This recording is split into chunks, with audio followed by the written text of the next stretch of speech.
It begins in 1872 at the Knickerbocker Hotel in New York City.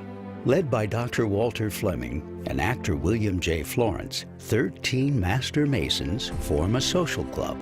For fun, they create a mysterious Near Eastern theme. It's called the Ancient Arabic Order Nobles of the Mystic Shrine, and the popularity soars. By 1880, there are 7,200 members and 48 temples. By 1900, there are 55,000 members and 82 temples. In 1922, they build the first hospital in Shreveport, Louisiana, and commit to the mission of helping children with polio. Soon, there are 22 hospitals, and the medical mission grows. This is the story of this extraordinary brotherhood and how it has changed the world. Shriners, a history of brotherhood and compassion.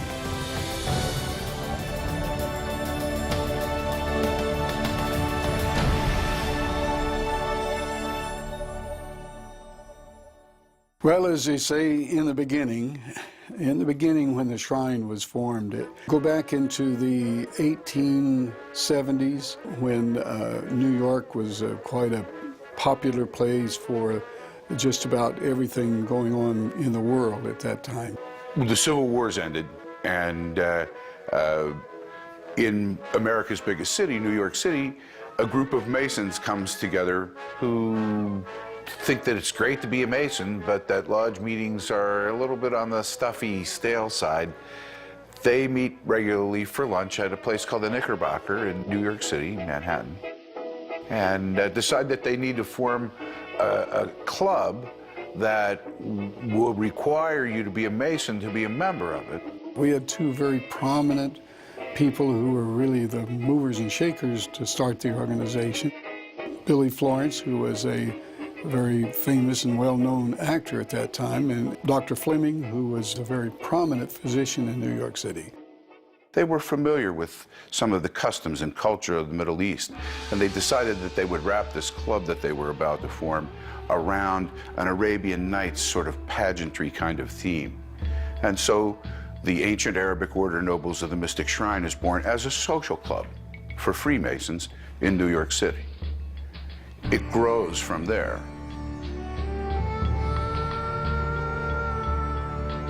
The Fez comes from Morocco. The name of the city is Fez, Morocco. The emblems, the scimitar, the crescent, and so on, is taken from basically the various parts of the Arabic nations.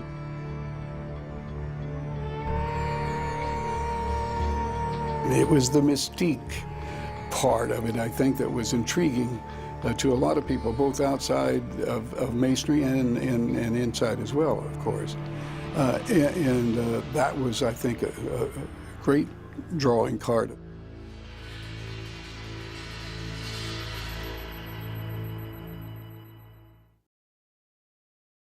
This is the way the men socialized. They quite often socialized without their wives, without their children, and so this was in keeping with what they did. But it was a great fellowship organization, and they really knew how to give great banquets and had good cigars at their festivities, and it was a lot of fun. In the various communities, wherever these shrine temples were located, they were very charitable, just like other parts of Masonry, had been in their basic blue lodges.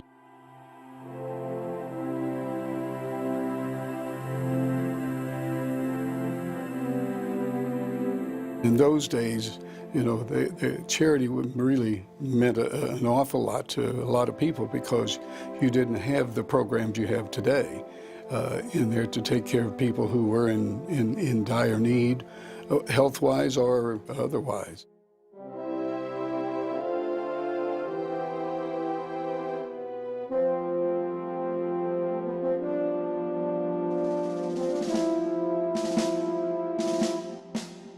Some of our members went to serve and didn't come back.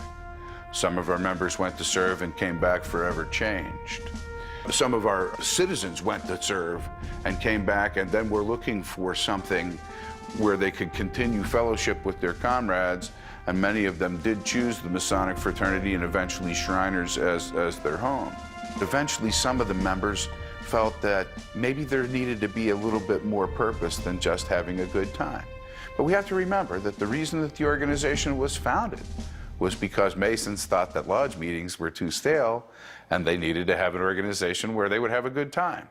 So there was quite a bit of back and forth for several years at our Imperial Council sessions over just what the Shriners ought to do.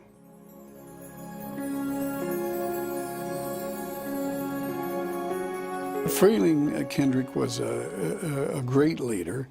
He was a mover and a shaker. He was a very persuasive individual, and he really felt that this organization, Shriners, should have a one central charity that would benefit what was needed so badly in society at that time, and that was for treatment of children with polio. In that day, polio was the scourge of the nation. Many, many children were affected by polio and crippled for life. The Bubbles speech, that was a speech that was given at an Imperial Council session during a debate over whether a hospital should be founded by the Shriners and operated as a charitable institution.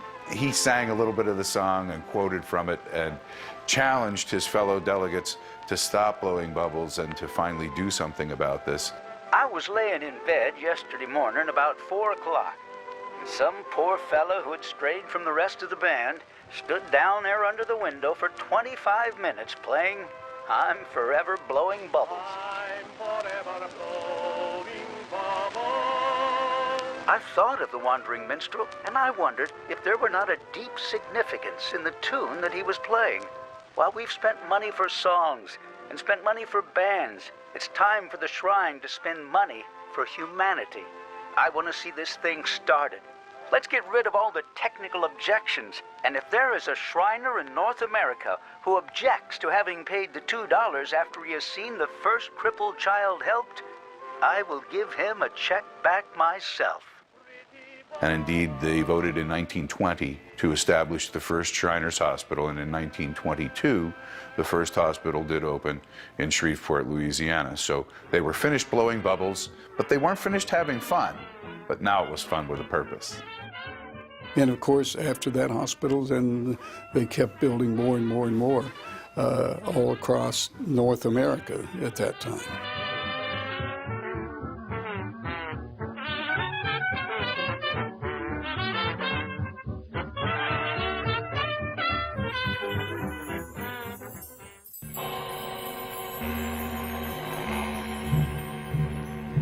Well, the market crashes, people lose their fortunes, people lose everything they have, whether they had a fortune or not in some cases, and that makes it difficult for people to pay their dues.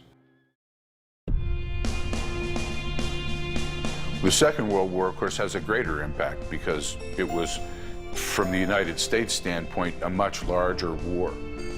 Many, many more of our citizens were called to serve in the Second World War than in the First. As they come back and establish themselves and go to work and establish families and settle down, there is a tremendous membership boost for Freemasonry and for Shriners. I came out of the Navy, I would fight a bear. You know, I was tough and rough and afraid of no man or beast. But it humbled me, and I looked at myself and I said, what do you want to do with your life, man? Where are you going? It's difficult to sum it up in a few words, I guess, but being a Shriner has given me that opportunity to do something for others, and that just about says it all. When you walk into a Shriners Hospital, it's real.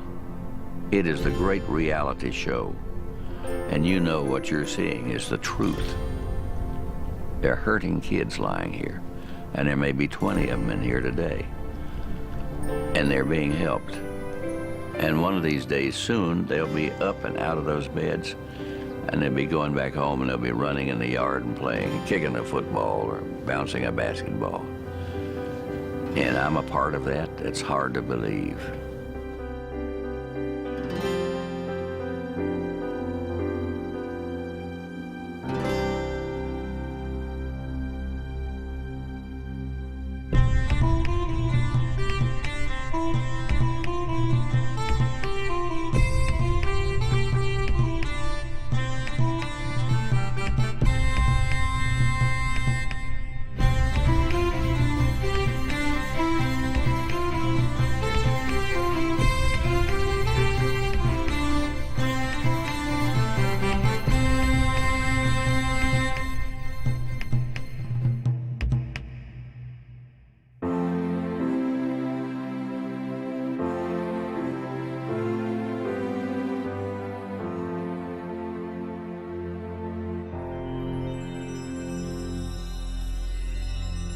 One child told me, we don't have the problem, you've got the problem. And you know, that stuck with me for a long time. They don't have problems because they know that they're okay. We, as Shriners, have made them feel they're okay. Now, the lump in the throat, the smile in the heart, the beam of the eyes. When they say that to you, how can you not be proud of this fraternity? How can you not be proud every time you put this on your head?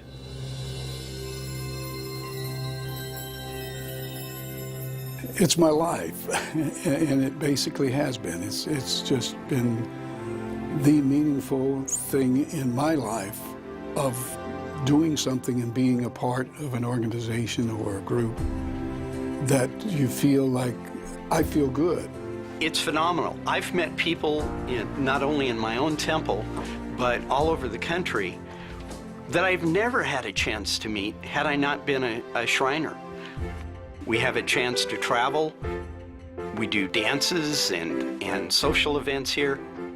Our clubs meet in this building and elsewhere around the area, and it's an opportunity to stay active, stay fit, stay involved in the community, help out others. What more could you ask for?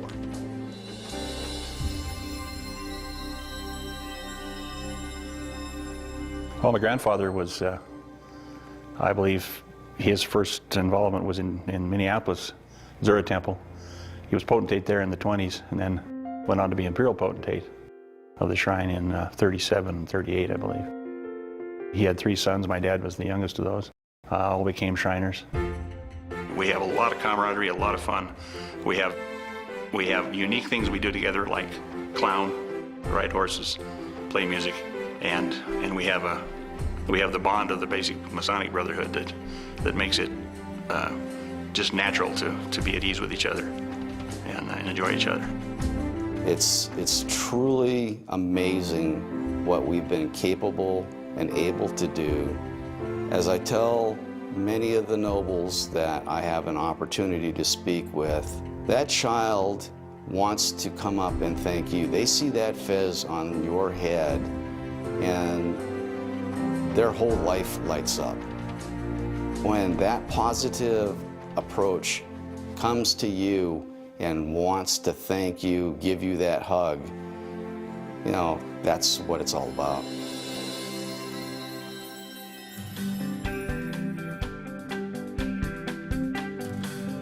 You walk into a Shriners Hospitals for Children anywhere in the United States, or Mexico or Canada, of course.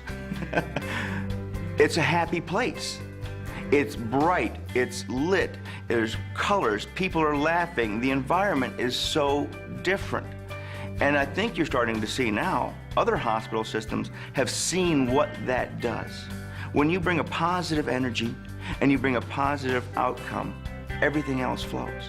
And it's like I said, I used to love going to the hospital. People don't say that.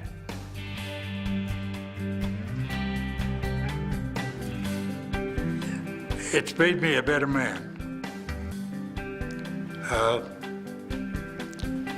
The Shrine is a real good organization. To my way of thinking, probably the tops.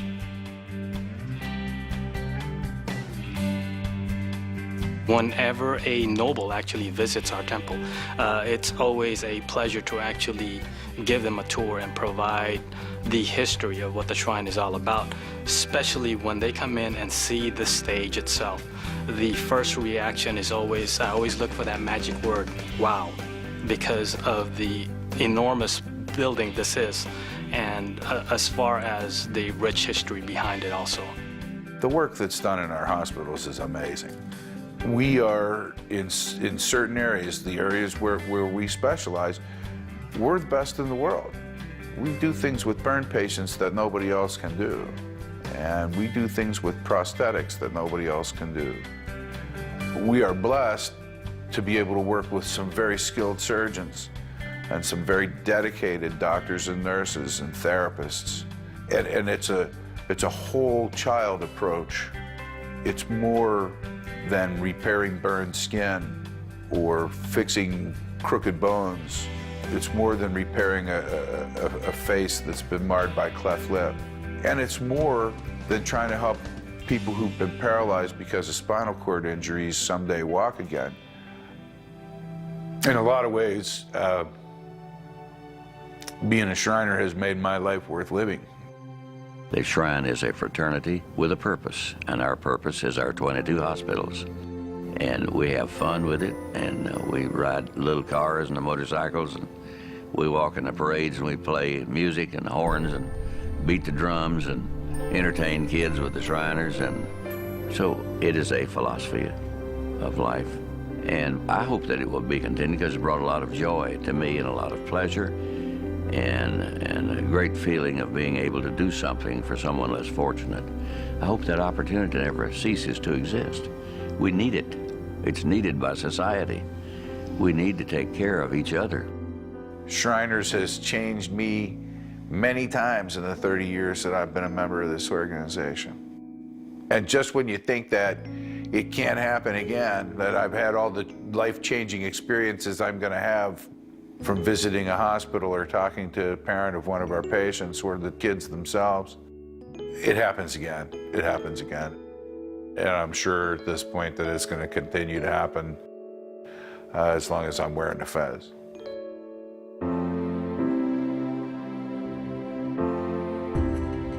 We are a fraternity, we are a brotherhood, and we depend on each other. We're just mostly a bunch of fun-loving, and some of us are a little elderly now. But we're going to keep on laughing and scratching and having a good time as we go through life.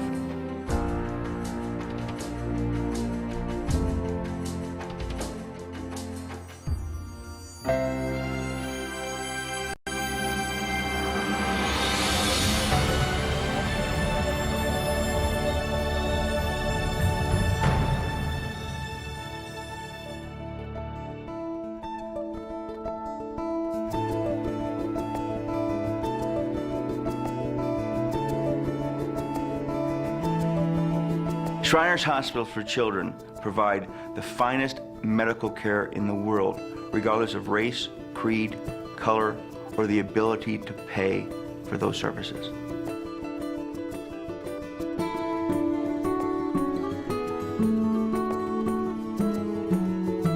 We all have a sense of pride in what we're able to give each child, but we get that sense of pride from the rest of the medical staff and certainly from the owners of the hospital. I mean, to see the owners so present in our everyday part of the hospital and see their guidelines being sent through our administration to us that, you know, we want to do the best for each child. You go home and people ask, you know, what you do, and you're able to tell them what the mission of the Shriners Hospital for Children is. And you see this almost look of amazement. Shriners has done something that no one else has done, to create a system of hospitals treating nothing but kids. That's their focus. And that's what they deal with on a day-to-day basis. These kids get the best care possible. I'm lucky to be a small part of that.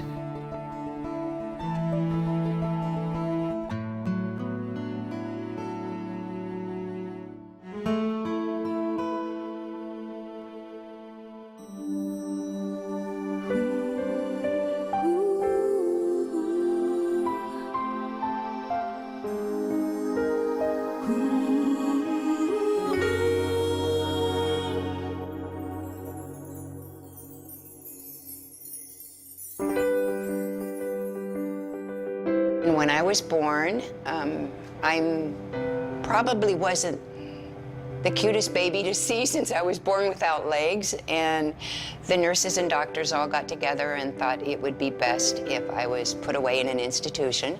Remember, in the early 40s and 50s, this is what they did.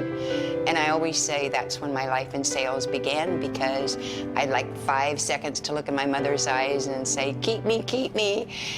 And she said, no, I'm going to take the baby home. The wonderful doctor back then told my mother about Shriners Hospital for Crippled Children in Portland. And Mom thought, well, that would be great, but we're very poor farming family. And he said, makes no difference, regardless of race, creed, or color, the whole thing that goes with Shriners. And it was decided that they would drive me up to Shriners Hospital in Portland. I went there for the first 15 years of my life, on and off. I was 9 years old when I was fitted with my first artificial legs, and they were made out of wood, and they were very heavy.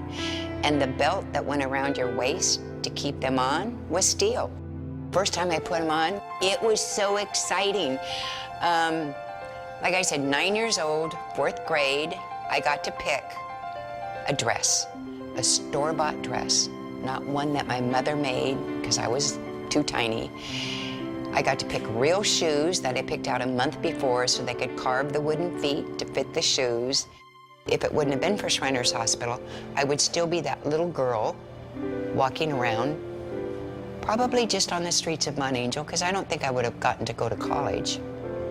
To me, they're still my Shrine Men, and I know this sounds horrible, but they will always be my Shrine Men. They literally, I don't think, know how much they do for people. I mean, they can see it, but you've got to be, to the other end, the recipient of what they've done. And I'm just trying to tell them all the time, thank you, thank you.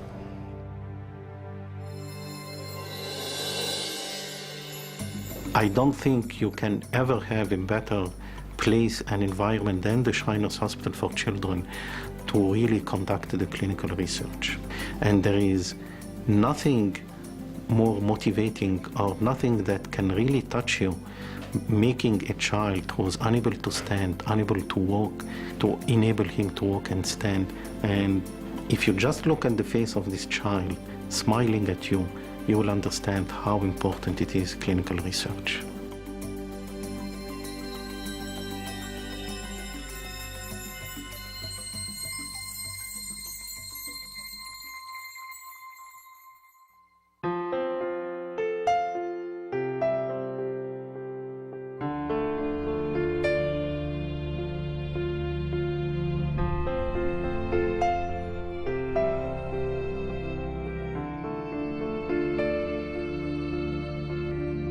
While I was living in Peru, I was playing out in the street with some friends, and I slipped in the street and I was hit by a bus. Actually, the bus ran over my legs.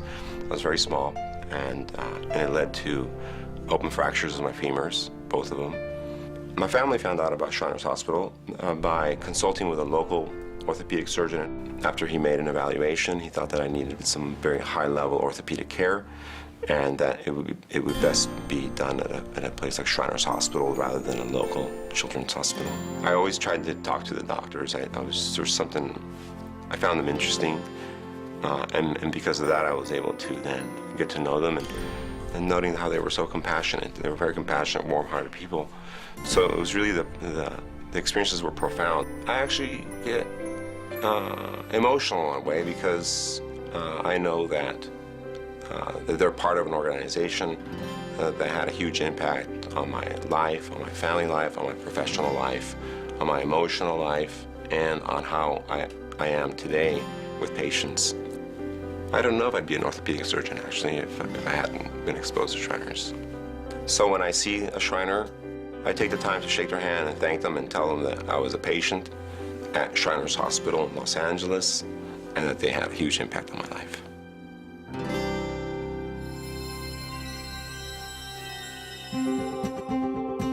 People come to me and say, how can my practice is burn reconstruction? And I tell them that, and you can see they kind of back off and say, how can you spend your life with children who've been burned? And I say, how can you not? It's the most rewarding thing possible because you're giving them hope. You're giving them the sense that they are important and that they will do well if I give them a chance. So what a great opportunity for me to give chances to everybody.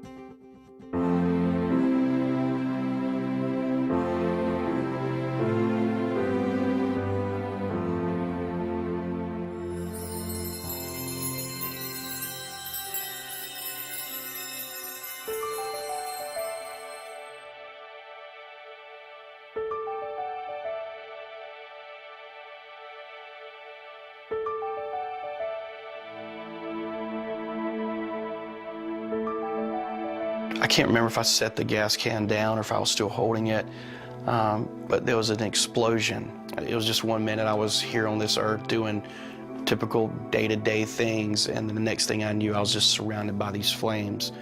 I stayed in the Charleston burn unit for 2 days, and they did not give my family any hope whatsoever that I would make it. The only thing they could say is, we're going to keep him comfortable, but we've never seen any burn this size that survived. But my mother got a phone call and said, Joe's only hope is the Shriners Hospital for Children. I never felt, once I got there, never felt like I was going to lose my life. The hope was restored with my mother and my father, and they said, we're going to help Joe, and they did. Couldn't ask for no better. Not only for him, but us. My husband and me, they just, went overboard helping us, trying to get us a place to stay and, helping take care of us. And they took as well care of us as they did of Joe. They didn't ask my family how much money they could pay the hospital. They just responded with their life-saving techniques, with their care, and that's why I'm here today.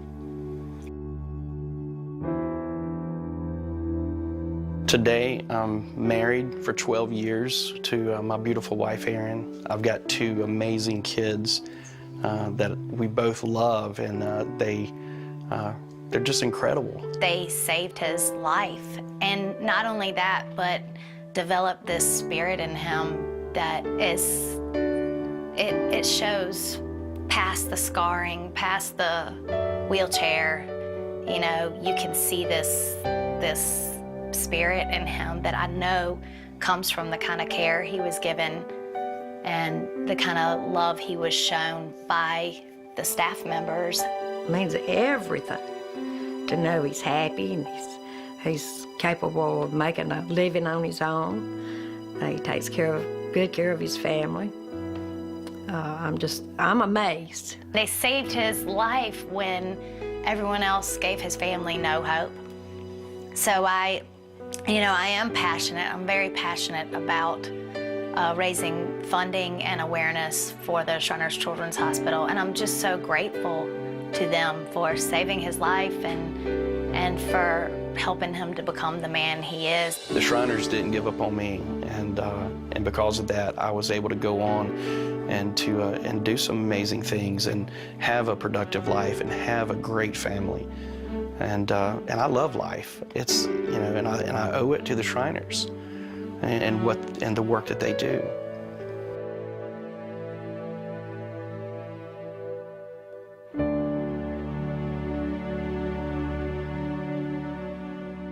They told us Brandon had just maybe 1 or 2 hours to live. We got 2 Shriners, and I felt different. They gave us all the hope that we needed. I remember Dr. Primeri first saw her. She came up and told me that not to worry about it, leave it on God's hand. And to my surprise, she gave me a hug and told me everything's gonna be all right. She told me if Brandon could hold on for 2 weeks, he'll make it. And he did. The only way I could put it is that thanks to Shriners, I got my son. Actually, I want to say thank God that we landed on Shriners, that I got my son.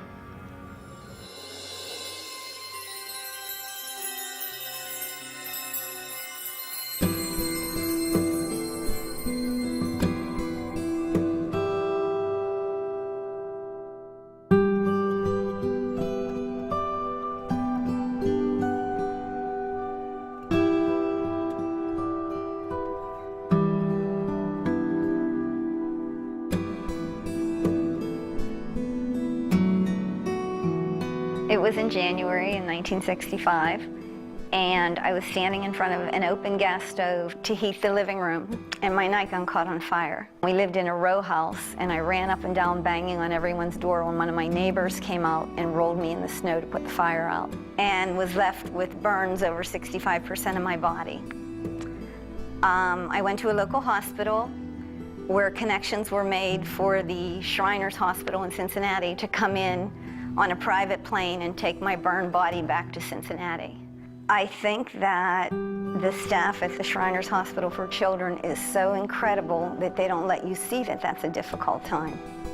And they literally, I want to say, enforced an attitude that you're no different than anybody else and you can be just as happy as anyone else, so therefore I was. Meeting Colleen for the first time, you would think that she would have been totally devastated with what occurred in her life. She had such a positive attitude. It was, you know, it just filled the room, and I can only accredit, you know, the care that was given to her at the hospital and prepared her for what life, you know, was going to give to her. The life within her, you could just feel that presence. And while addressing our wedding invitations, I wrote a letter to the doctor who did my skin grafts and told him that I would be so honored if I could have my picture with him on my wedding day, especially because he made it all possible. Can I tell you, it was the first RSVP I got back. It was an absolutely awe-inspiring sight when we turned around after our vows and the back of the church was filled with, at the time, the divan from Syria along with the chief surgeon from Cincinnati Hospital. It was just a sight to behold. As a young girl, my dream was to always be able to give back to all these smiling faces. And I didn't know how I was ever going to be able to do that. I have an opportunity to do things through the Daughters of the Nile that, say, I couldn't do individually. That we sew for the hospitals, we do special crafts.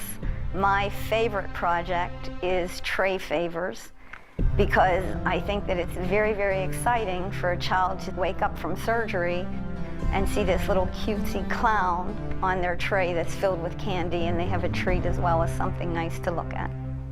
So I absolutely love having that opportunity. I would like to say thank you very much for all you did for me, and that I love each and every one of you. And on behalf of all the children in the Shriners Hospital, I know I speak for them when I say they thank you from the bottom of their heart. You cannot even imagine what you do for these children.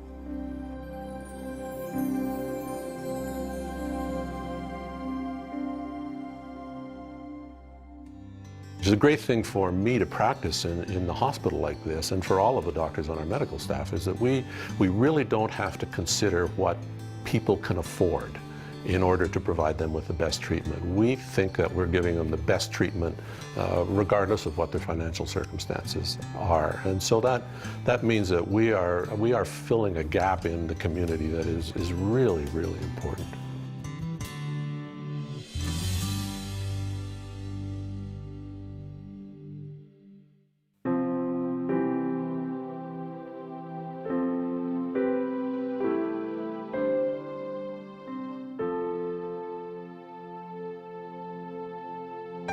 I was born with the lower right portion of my right arm missing, and within 3 months I was admitted into the Shrine system and was fitted with my first prosthetic arm. And so then for the next 19 years I was part of the Shrine Hospital system. But that's really not the case, because it's my whole life. I'm always going to be a Shrine kid no matter how old I get, and I always consider myself part of the Shrine. And I always joke, I say, okay, how many people here like to go to the hospital? Raise your hand. And nobody raises their hand. And I say, well, you know what? I used to love to go to the hospital. When they found out I wanted to do sports, they would come up with very creative solutions for me to be able to do those sports. So it was never a limiting factor, like, well, you know, you really shouldn't do that, or, you know, that's really going to destroy the prosthetic. You ought to be more careful. It's like, okay, how can we make this work? And what do we need to do to make this even better for you? Then in high school, I was really impressed with gymnasts. I thought that was an amazing sport, and it's something I wanted to do. Well, again, I went to Shriners Hospital for Children and said, all right, because I had a more cosmetic hand, kind of like I've got now, and I broke it off right here at the point, the junction point. And this thing was only like 6 months old. And the doctor looked at me and he goes, you keep breaking them, we'll keep replacing them. Don't stop what you're doing. Now, how can I not be motivated to go out and do the best job I can as a gymnast because they're behind me, they've got my back, and they want me to succeed? I can't let them down. And I think by being part of the Shrine, being a Shriner, really, to me, it comes full circle. I was a child in need. There was a man out there that said, I can help you, supported by a fabulous fraternity and Shriners Hospital for Children care system that made it happen. I wanted to be part of that. I wanted to give back the same way it was given to me. And so I did. We're making a difference in the world, one child at a time. And the Shrine and Shriners International and Shriners Hospitals for Children make that possible.